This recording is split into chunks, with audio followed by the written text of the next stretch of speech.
La vie est un problème d'une complexité étonnante pour l'individu, jusqu'au jour où, dans un moment d'illumination, il comprend qu'il peut la rendre simple. Jamais totalement simple, mais toujours plus simple. Il existe des milliers de mystères du bien et du mal qui ont dérouté les sages de tous les âges. Il existe des profondeurs dans les grandes questions fondamentales de la race humaine qu'aucune sonde de la philosophie n'a jamais pu atteindre. Il existe des cris sauvages de faim sincères pour la vérité qui cherchent à percer le silence au-delà de la tombe, mais auxquels ne répondent toujours que leurs propres échos. Il nous arrive à tous, parfois, cette note de désespoir interrogatif qui assombrit l'horizon et paralyse l'effort. S'il existe vraiment un Dieu, si une justice éternelle gouverne le monde, disons-nous, pourquoi la vie est-elle ainsi? Pourquoi certains hommes meurent-ils de faim, tandis que d'autres vivent dans l'abondance? Pourquoi la vertu languit-elle souvent dans l'ombre, tandis que le vice triomphe au soleil? Pourquoi l'échec suit-il si souvent les pas d'un effort honnête, tandis que le succès issu de la tromperie et du mensonge reçoit les applaudissements du monde? Pourquoi le père aimant d'une famille est-il emporté par la mort, tandis que l'être inutile d'une autre est épargné?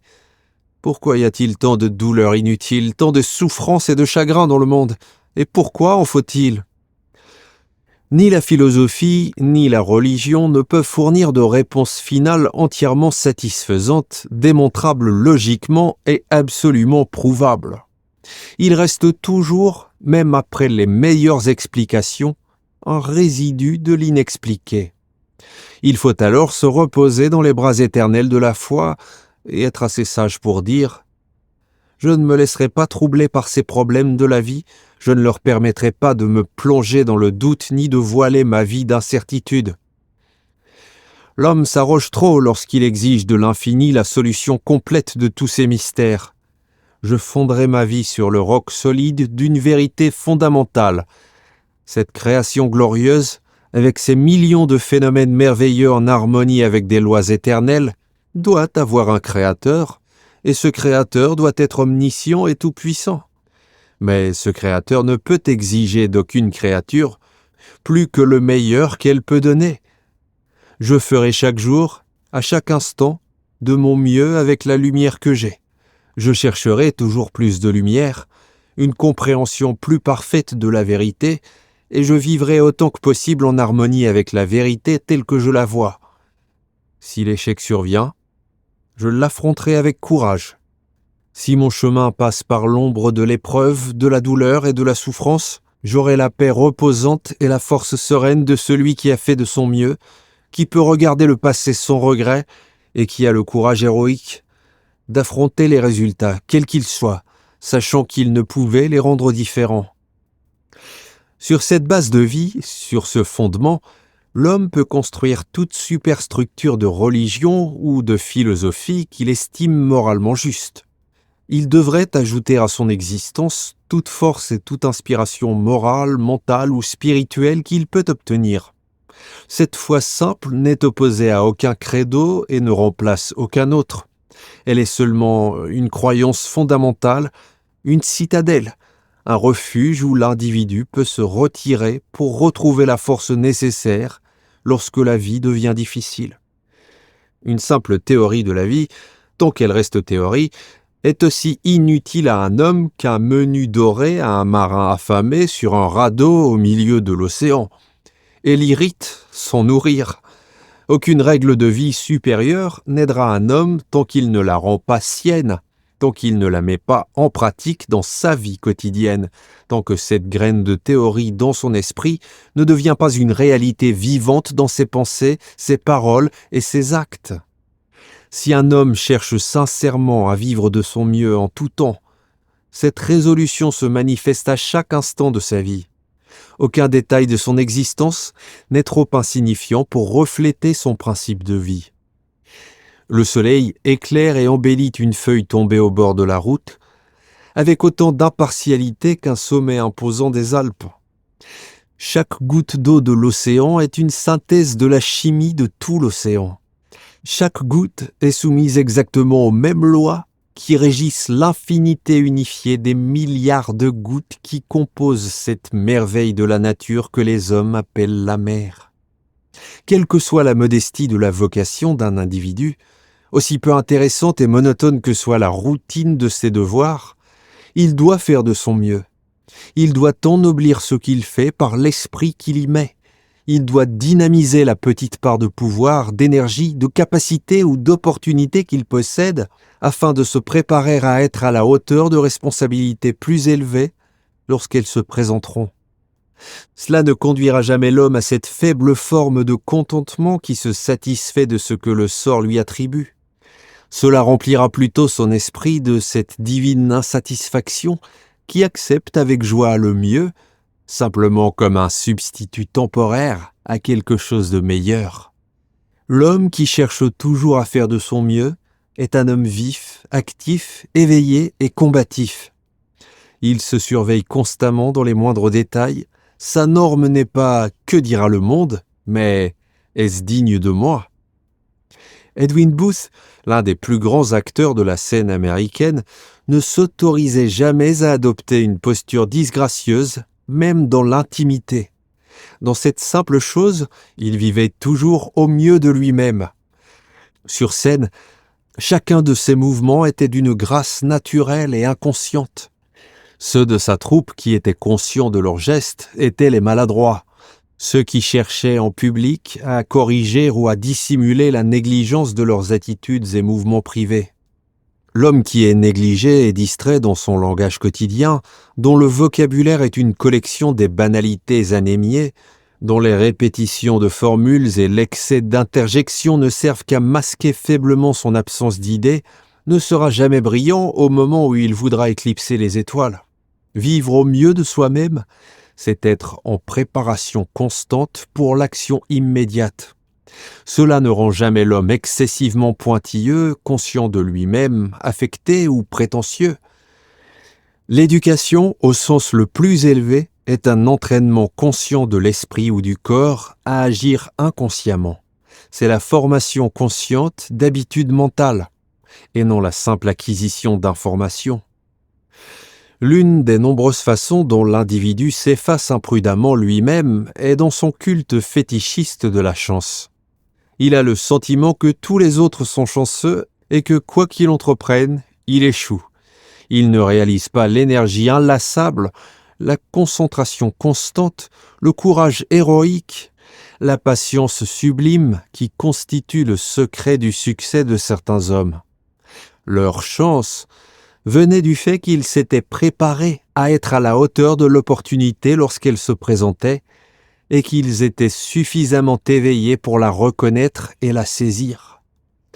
Son propre moment favorable est venu et passé sans être remarqué. Il n'a pas su l'éveiller de ses rêves d'une richesse inouïe qui tomberait dans ses mains. Ainsi il se décourage et envie ceux qu'il devrait imiter. Il se fait un bandage au bras et anesthésie ses énergies, accomplit ses devoirs de manière purement mécanique, ou traverse la vie en ne faisant que goûter diverses directions d'activité. Le travailleur honnête et fidèle doit toujours comprendre que l'échec n'est qu'un épisode dans la vie d'un homme véritable, jamais toute l'histoire. Il n'est jamais facile à affronter, et aucune philosophie ne peut le rendre tel. Mais le courage inébranlable de maîtriser les conditions au lieu de s'en plaindre l'aidera dans sa route. Il lui permettra toujours de tirer le meilleur de ce qu'il possède. Il ignore la longue série d'échecs vaincus qui donnent de la solidité au succès de quelqu'un d'autre. Il ne mesure pas le prix que certains hommes riches, jouets innocents des troubles politiques et des démagogues, ont héroïquement payé pour leur richesse et leur position. L'homme qui doute, pessimiste de tout, qui exige une garantie certifiée de son avenir, qui craint constamment que son travail ne soit pas reconnu ou apprécié, ou que finalement cela n'en vaille pas la peine, ne vivra jamais au mieux de lui-même. Il affaiblit sa capacité de véritable progrès par un enchaînement hypnotique d'excuses à l'inaction, au lieu d'une puissante tonicité de raison d'agir. L'un des éléments les plus affaiblissants dans la constitution de l'individu est la résignation devant l'avancée des années. La confiance en soi de l'homme s'obscurcit et s'éteint dans la peur de l'âge. Cette nouvelle idée, dit-il à propos d'une suggestion visant à un développement supérieur, est bonne, c'est ce qu'il nous faut. Je suis heureux de l'avoir pour mes enfants. J'aurais été heureux d'avoir une aide de ce genre quand j'étais à l'école, mais il est trop tard pour moi. Je suis un homme avancé en âge. C'est là fermer aveuglément la vie à de merveilleuses possibilités. Le glas des occasions perdues ne sonne jamais dans cette vie. Il n'est jamais trop tard pour reconnaître la vérité et vivre selon elle. Cela exige seulement plus d'efforts, plus d'attention, une consécration plus profonde. Mais l'impossible n'existe pas pour l'homme qui a confiance en lui-même et qui accepte de payer le prix en temps et en lutte pour son succès ou son développement. Plus tard dans la vie, les exigences de progression sont plus lourdes, comme en assurance vie. Mais cela importe peu à cette puissante confiance en soi qui ne vieillit pas tant que le savoir peut la maintenir jeune. Socrate, lorsque ses cheveux blanchissaient sous la neige de l'âge, apprit à jouer d'instruments de musique. Caton, à 80 ans, commença l'étude du grec, et à ce même âge, Plutarque entreprenait, avec l'enthousiasme d'un jeune homme, ses premières leçons de latin. Le caractère des hommes, le plus grand ouvrage de Théophraste, fut commencé le jour de son 90e anniversaire. Les contes de Canterbury de Chaucer furent l'œuvre des années déclinantes du poète. Ronsard, le père de la poésie française, dont les sonnets ne peuvent être détruits même par la traduction, ne développa pas son talent poétique avant presque 50 ans. Benjamin Franklin, à cet âge, venait seulement de faire ses tout premiers pas réellement importants dans les études philosophiques. Arnould, théologien et sage, traduisit Joseph à l'âge de 80 ans. Winckelmann, l'un des plus célèbres écrivains sur les antiquités classiques, était fils d'un cordonnier et vécut dans l'obscurité et l'ignorance jusqu'à la maturité. Hobbes, le philosophe anglais, publia sa version de l'Odyssée à 87 ans et son Iliade un an plus tard. Chevreul, le grand savant français, dont les travaux infatigables dans le domaine de la couleur ont tant enrichi le monde, était encore actif, vif et alerte lorsque la mort le frappa à l'âge de 103 ans. Ces hommes ne craignaient pas l'âge. Ces quelques noms tirés du grand registre des hommes célèbres qui ont défié le temps devraient être des voix d'espoir et d'encouragement pour tout individu dont le courage et la confiance faiblissent. Le chemin de la vérité, d'une vie plus élevée, d'un développement plus authentique dans toutes les sphères de l'existence, n'est jamais fermé à l'individu tant qu'il ne le ferme pas lui-même. Que l'homme le ressente, le croit et fasse de cette conviction un facteur réel et vivant de sa vie, et il n'y aura aucune limite à son progrès. Il lui suffit de vivre en donnant le meilleur de lui-même en tout temps et de rester calme et serein, quels que soient les résultats de ses efforts. Se retourner constamment vers ce qui aurait pu être, au lieu d'avancer vers ce qui peut être, est un grand affaiblissement de la confiance en soi. Cette inquiétude pour le passé révolu, cette énergie gaspillée pour ce qu'aucune puissance au monde ne peut restaurer, diminue sans cesse la foi de l'individu en lui-même et affaiblit ses efforts pour se développer vers la pleine réalisation de ses possibilités. La nature, dans sa beauté, son amour et sa tendresse, dit à l'homme affaibli, usé et las par la lutte: fais du mieux que tu peux avec le détail qui est entre tes mains en ce moment. Fais-le dans le meilleur esprit de préparation pour l'avenir que ta pensée te suggère. Apporte à ton aide toute la lumière du savoir tiré du passé. Fais cela et tu auras fait de ton mieux. Le passé t'est à jamais fermé.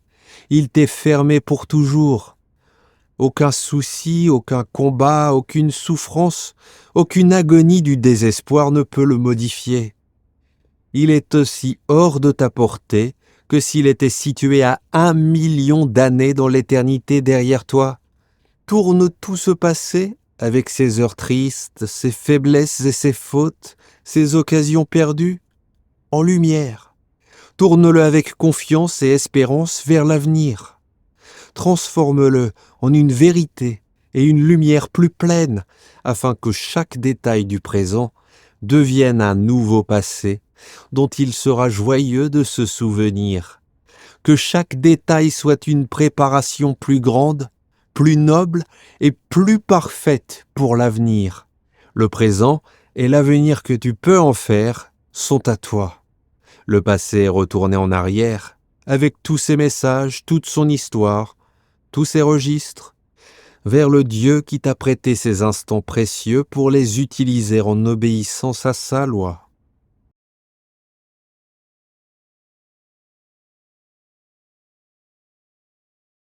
Fin du 6e chapitre de The Majesty of Calmness par William George Jordan. Qu'avez-vous retenu sur faire de notre mieux en toutes circonstances ? Laissez vos commentaires pour lancer la discussion et partagez vos réflexions pour une évolution collective. Abonnez-vous pour ne pas manquer la suite et passez au level 7, le chemin royal du bonheur. À bientôt.